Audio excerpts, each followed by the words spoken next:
Thanks for including me and kind of program. Also, thanks to the previous presenters to kind of get every technical detail already out of the way, so I can make this a bit more intuitive at this late time during the day. In this paper, we study whether a recent technology, index-based livestock insurance, is able to mitigate the effect of drought on conflict in East Africa. Conflict, and this graph might seem familiar, but it's a different data source than Owen used, is a major obstacle to sustainable development. And we know from a lot of you in this room that droughts are really a quite common major driver of this conflict.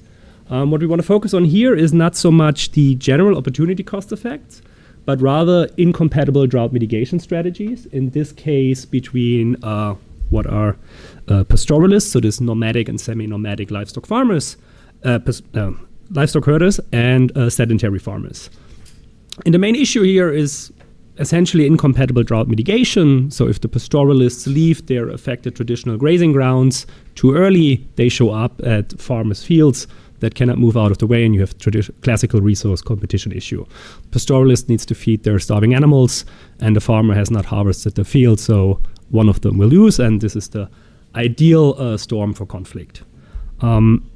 Index-based livestock insurance, which is designed to protect pastoralists from the negative economic consequences of droughts, is one potential intervention that might mitigate this type of conflict.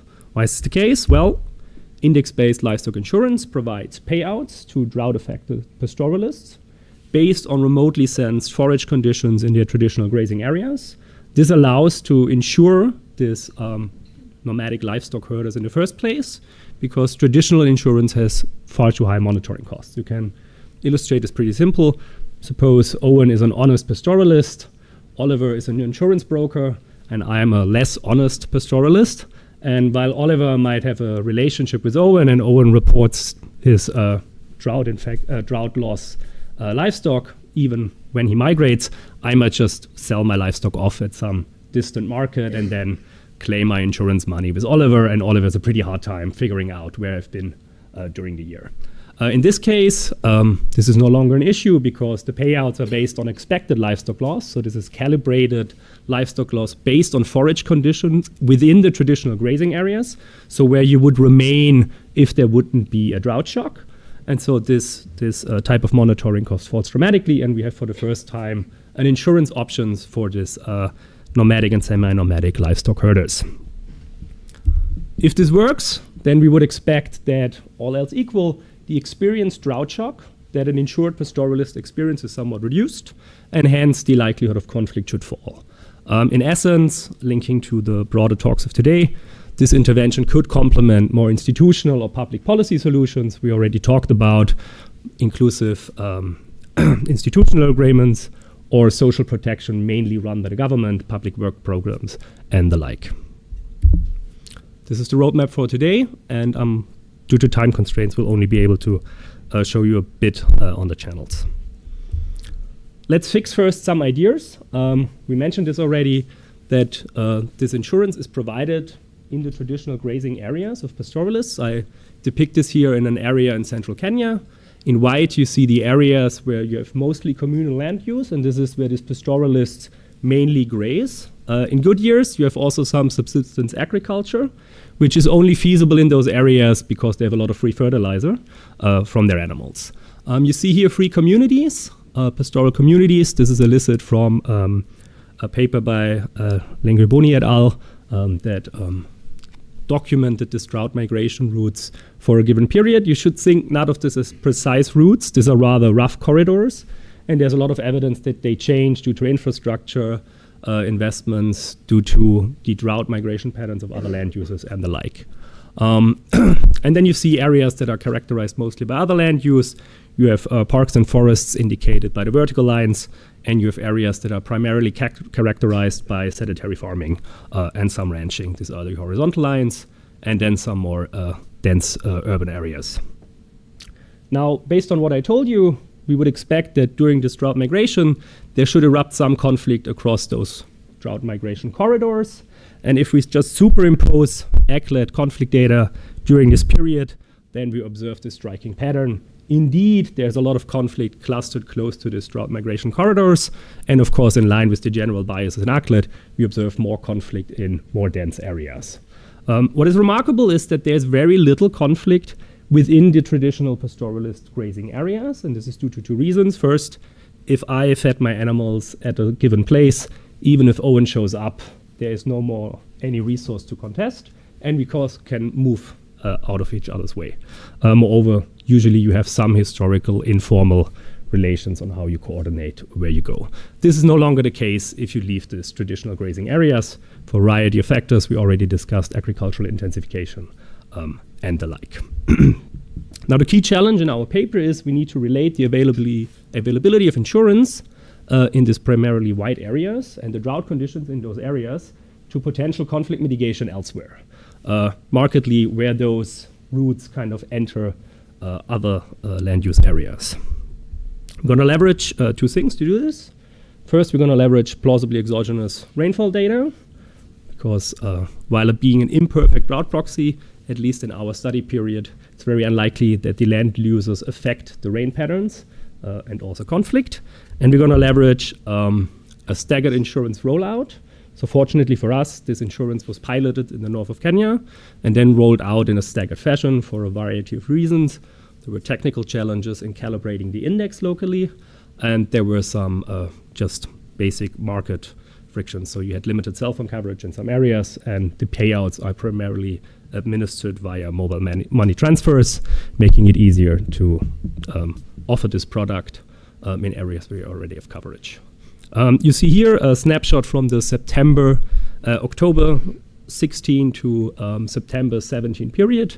You see that some of those communities could already buy insurance, while the community in the north was targeted to get the insurance, but no company was offering insurance there yet. We're going to leverage this staggered rollout with the rainfall data to estimate how essentially drought in this wide area and the insurance availability affects the conflict outside and elsewhere in the country. The big challenge with respect to where do we observe mitigation, we're going to address in a very agnostic way. First, we're going to consider potential conflict mitigation everywhere in Kenya and in extensions which I'm going to show in East Africa.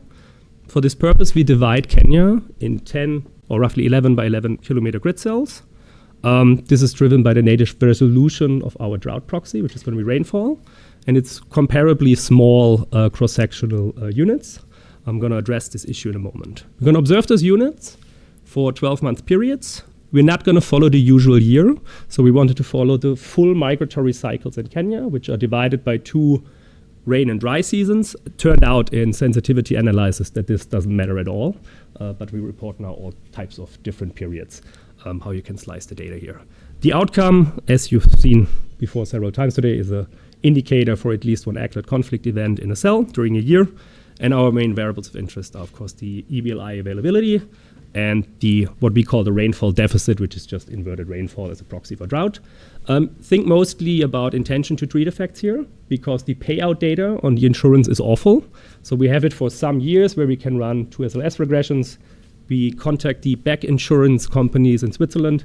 They don't keep systematic track on the payout data because it's too little. And the insurance agencies locally didn't want to cooperate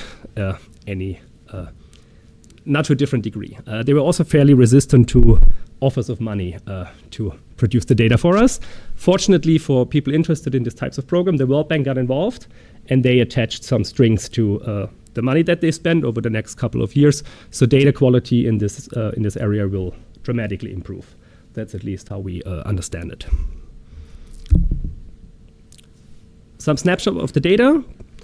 You see that the areas that have insurance availability, this would be highlighted by the black borders. These are insurance units. They're roughly, on average, I think the average size is pretty much a Prio grid cell, but you see there is a variation. These are the dry places of Kenya. Why? Those are the areas where you have pastoralism in the first place, right? So in the central and western highlands, you have mostly sedentary agriculture. There's plenty of rain. This is the high productive agricultural zone. and particularly in the north and northeast, you have this pastoralism. In red, you see insurance units that are targeted to get the program, but no company is offering the product in this period. It's still not available in the Maasai homeland in the south as of 2023. And on the right-hand side, you see the rollout of the program.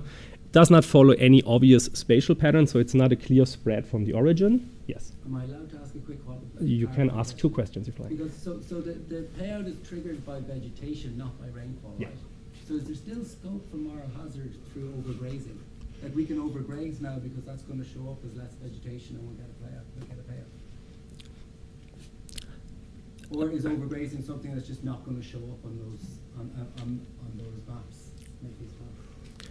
So the way the insurance is triggered, and I brushed a bit over this, is at vegetation intensity during the rain season, the respective rain season. It's pretty unlikely that you manage to overgraze to the degree already in the rain season that you have nothing left once the dry season hits. Mm-hmm. Unfortunately, and this is a bigger problem, but related to your question, in recent years, you have consecutive drought shocks in many of those areas, so the vegetation never recovers. Mm-hmm. And this increases the price of premiums. Mm-hmm. Right? So the insurance agencies essentially price the individual livestock unit that you want to insure based on historical livestock data and drought conditions within your unit. And so it gets more expensive if you have consecutive shocks. We do tons of sensitivity to test what drives the rollout. There are 2 nice anecdotes. One, the first insurance company that was spreading very widely had some phrasing in their policies that were not compatible with Sharia law. And so it was a bit delayed in the northeast because people could not sign the contract because the elders essentially told them, no, you shouldn't. So that took some adjustment. And then the other big driver, and you're going to see this in a balancing figure, is mobile phone reception. Now let me tell you how we address the issue that we observe insurance availability. Again, you see here primarily in the north and northeast, and drought conditions in the entire country elsewhere than where most of the conflict that is related to this drought migrations occurs. For this purpose, and after speaking to a lot of people involved in the program, we took a very agnostic approach. We learned that these pastoralists only go as far as they have to. And the main reason is that your animals don't get as fat as quickly if you move around a lot with them. So you move as little as you can. The other big issue is if you have fodder shortages, then additional migration efforts makes it more likely that those animals get sick. So the likelihood that you are visited by pastoralists from any particular point in Kenya decreases in a non-linear way from the origin of these pastoralists. Given that we don't know how these routes change over time, so I might call Owen, for example, if I already grazed in a particular place, so that he doesn't visit the same location. We just weigh all other cells J in the country, in our baseline specification, by their inverse distance to any cell, to the respective cell I, and then sum up all these probabilities. And this is the way we weigh both rainfall in other locations in the country and insurance availability in all other locations in the country to allow for the potential that the migratory decision in these origins is somewhat shaped by insurance availability in any period. This obviously introduces spatial dependence in our variables, for which we adjust in part by clustering our standard errors spatially and then playing a lot around with this neighborhood measure. There is no clear way on how you want to weigh this decay, so you can either make it very flat, so that locations very far away get a very high weight, or you make it very steep, so that only the immediate neighborhood is relevant. What we observe in the data are migration distances within Kenya for up to 800 kilometers. So it's pretty clear that a lot of places that are pretty far away are still very relevant. And it's predominantly because even from the very north and northeast, you see migration within to this, what you see here, very dark blue areas, so part of the Central Highlands. Our baseline specification just has a conflict indicator on the left-hand side, the rain deficit at the neighborhood, and you can think about this as a classical diff and diff with a continuous treatment implemented in a two-way fixed effect model. We have the insurance availability at the neighborhood. We don't interpret this one, or we don't attach too much causal meaning on this parameter because the rollout could be correlated with all kinds of factors that we might not be able to observe. And then the key parameter for us is delta free, which is captures the differential impact, right, of this drought conditions in the neighborhood of a location for varying degrees of spatial insurance availability around a particular location. And you can think about this as a triple difference estimate, essentially. What is nice about this is that you can also calculate the conflict mitigation of the program by just dividing delta 3 by delta 1, and that makes it somewhat neutral to scale. So the delta 1 is very sensitive to how large you make the grid cell sizes, right, because it determines the unconditional probability of conflict, and it makes it pretty sensitive to how you construct the drought shock. The delta 3 divided by delta 1 does not suffer from this issue. These are the main results, just phasing in the different components.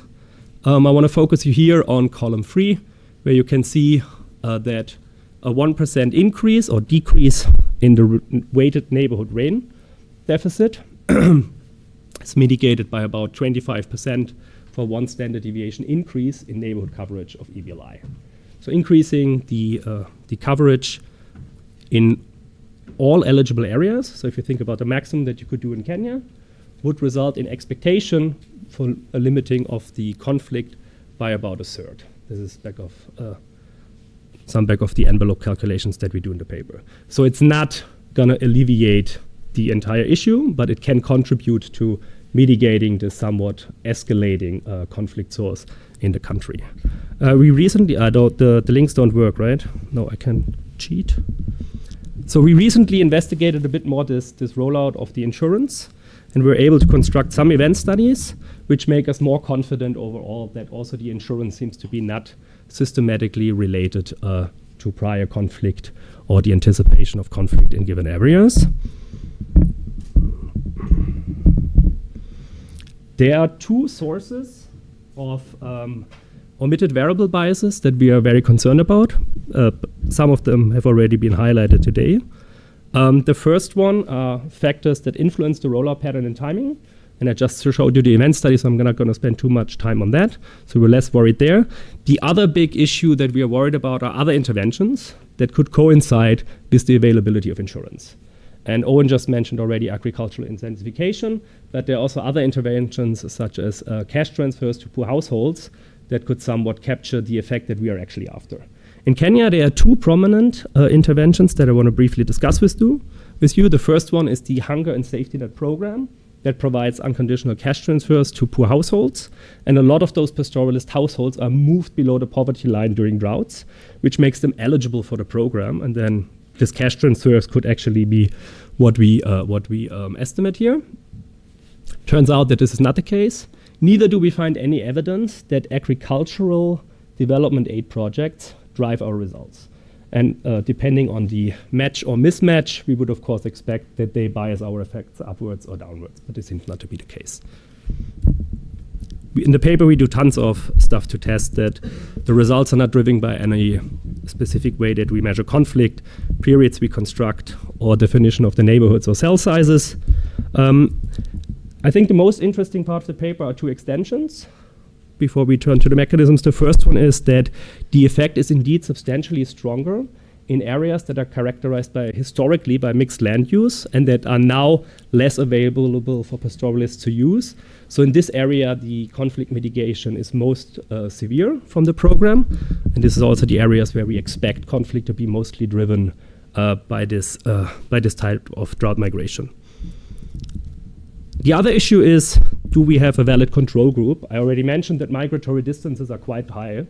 So essentially, it's very unclear which areas within Kenya are not affected by the program. So do we only identify via the overall availability of the program, or do we really have a clear control group? For this purpose, we extended the data set dramatically to cover all of East Africa, and we just assume that once you are beyond 800 kilometers, it's very unlikely that you are visited by any type of drought migration from any pastoralist.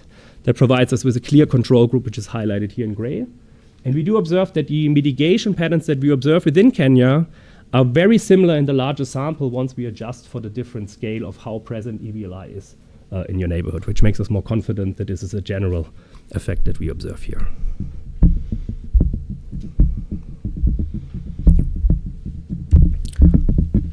There are several mechanisms by which EBLI affects conflict. The first one, and this is not clear, is the effect of EBLI on herd size. There are two different case studies that point in opposite directions. On the one hand side, EBLI can affect or raise the risk-adjusted returns of holding livestock. So you would expect that there is indeed moral hazard. This pastoralists now hold more livestock, and that makes resource competition more severe during droughts. On the other hand, there is case study evidence that due to the presence of formal insurance, you have lower incentives to hold excess livestock as precautionary savings. We get the data from the Kenyan Agricultural Ministry and show that at least in our sample period, the precautionary savings mechanism seems to dominate in the data. So counties where EBLI is more broadly available have lower growing herd size compared to counties that do not yet have EBLI or don't receive it at all. We then consider the effect on EBLI on opportunity costs. It does so in two ways. First, it can affect the negative income shock for the households that are insured directly. For this purpose, we get a survey data and do indeed document that in areas where the program is widely available, local drought conditions are less predictive of the likelihood that you go hungry or without cash income in a given period. What we've been able to recently also collect is data on local livestock markets. So a big issue in Kenya and in other areas where this pastoralism is broadly practiced is that if you have consecutive droughts, livestock prices plummet. So your assets depreciate completely. Why? Your animals turn sick. Everyone wants to sell their animals because they don't have enough feed. And no one wants to buy animals because there are a lot of animals on the market and all of them are sick and starving. We observe indeed that the neighborhood rainfall deficit is very good in predicting falling prices on all these different livestock markets, but that if insurance is broadly available in the region of a market, the prices fall less. So this is also an externality that insured pastoralists create for uninsured pastoralists. Prices are more stable. So you have a better time selling off your excess livestock in case of a drought. Oh, that was too early. Now, both smaller herd sizes and higher opportunity costs should lead to a reduced migratory pressure for the pastoralist households, right? You have less animals when the drought hits, and you have better local conditions to sell off the animals that you can't feed. Apart from that, you have more stable incomes. Adjusting or applying the spread of violence specification that Dominic and his co-authors used in their recent restat, we document indeed that the conflict events away from traditional homelands are closer to those homelands if these homelands are broadly covered by insurance, which take as indirect evidence that the migratory pressure those pastoralists face is somewhat reduced. Of course, this is, in a sense, a different channel because it directly affects the chances of miscoordination between these different land uses during droughts. So we have 3 types of evidence here. How am I doing in time? Excellent. Let me conclude. We provide scarce evidence, I think, in this study that a primarily market-based intervention, index-based livestock insurance, can mitigate some of this very severe conflict nexus in Africa. It's not able to fully mitigate this type of conflict, so think about it more as one additional tool that we have in the toolbox to fight the climate-related drivers of conflict. The program was not designed to mitigate conflict in the first place. So all the people that we spoke, also those engaged in the initial design, they never had the idea that this program was designed to mitigate conflict, and they were very thorough in trying to isolate or get rid of any spillovers that they could observe when they were testing the efficacy of the program. What we advertise in this paper is exactly the opposite. We think, first of all, this externality is great. So this conflict mitigation is a clear externality of the program, which means that governments should subsidize the program. Fortunately for us, the Kenyan government did so for a sub-period in our sample. They unfortunately stopped due to budget constraints during COVID. But we can calculate based on estimates of saved values of statistical life how much the externality is for every dollar the Kenyan government spent. And depending on which values you want to take from the World Health Organization or the World Bank, it's between 20 and 30% per dollar spent is just recuperated essentially via avoided conflict. And we also have some academic implications that we want to push here because we think it's we now have the tools with a lot of this new spatial data to really embrace the spillovers of a lot of micro interventions, particularly those that target the resilience of household with respect to climate shocks, as potential new tools for conflict mitigation, and of course justifying their scaling for governments as fairly effective tools in mitigating this type of violence. Thanks.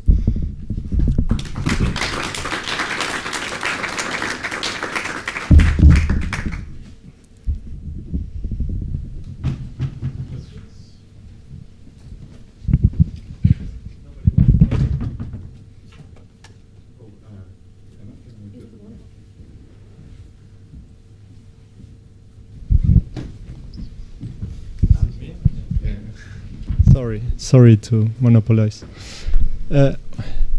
Why is insurance not fully insuring? Or so is a take-up low? Is a payment low? Is it too costly? Are people still hungry? And even though the payoff is fully compensating, they still go and commit acts of violence. So why? Do you have any idea? Two-part answer. First, the insurance, so the index insurance is proportional to the expected livestock loss as it relates to historical drought conditions, right? So in a sense, your realization might be that in your area, your expected livestock loss is 50%, but what you face as an individual household is 70%, you still need to act, right? While it might end up well for me, the expectation for my location is 50%, but I only have 30% if I do nothing. You still have an incentive to avoid the loss in the first place because the payout is independent to you losing the livestock. In effect, in essence, part of the mitigation that we observe anecdotally is that people use this money to compensate farmers and buy fodder. So it essentially gives you also cash when you're cash constrained to find a peaceful solution with the other land user. The other issue is that insurance uptake is not full, of course, right? So many people, due to low financial literacy, do not fully understand how these insurance products work. The way they are currently scaled in East Africa is a lot via subsidies. So governments buy these insurances in bulk from the market or from the insurance provider and then distribute them to poor households.